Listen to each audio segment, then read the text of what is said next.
मेरे mummy papa जिंदा है।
तुम्हें चैतन्य होना।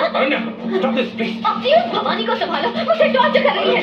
यकीन मानो, तुम्हें ही ढूंढ रहा था मैं तुम्हारी और तुम्हारे परिवार की जान बचाना चाहता हूँ ताकि भवानी तुम्हें ना मार सके। मैं तुम सबकी जान बचाना चाहता हूँ। तुम मुझ पर शक कर रही हो?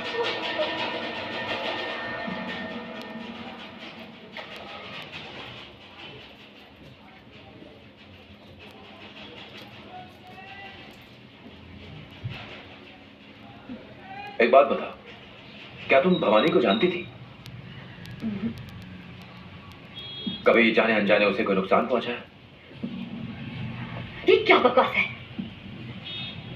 ना मैं उसे कभी मिली हूँ, ना मैंने उसे देखा है। मैं जानती तक नहीं हूँ कि भवानी कौन है। पता नहीं मेरे पीछे क्यों पड़ी हुई है।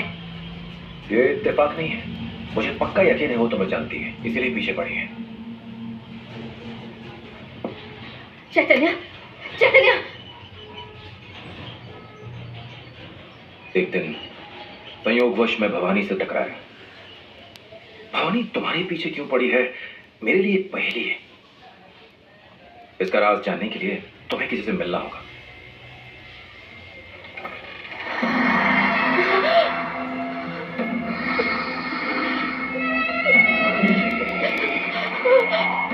अब तुम जाओ, भवानी आ गई है। कोई हेल्प चाहिए हो तो मुझे फोन कर देना, मैं आ जाऊंगा।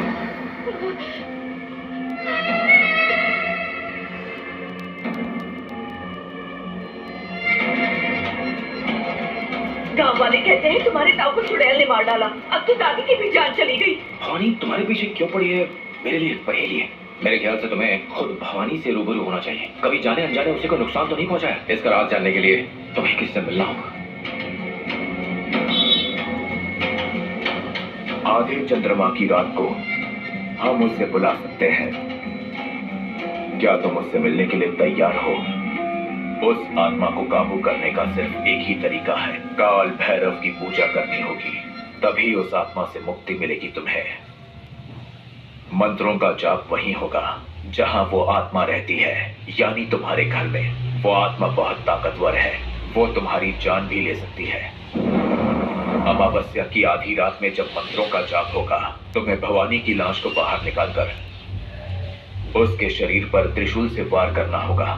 फिर जब उसका शरीर नष्ट हो जाएगा, तब उस त्रिशूल को लाश की जगह गाड़ देना। उसके बाद हम मंत्रों की शक्ति से उसकी आत्मा को काबू में कर लेंगे। ध्यान रहे, वो आत्मा बहुत ताकतवर है। अगर थोड़ी सी भी चूक हुई तो वो आत्मा किसी को नहीं छोड़ेगी। उस आत्मा से बचने का यही एक तरीका है। अगर तुम उससे जीत गए तो वो तुम्हारे काबू में आ जाएगी, पर अगर वो जीत गई तो उसके बाद उसे कोई नहीं रोक पाएगा।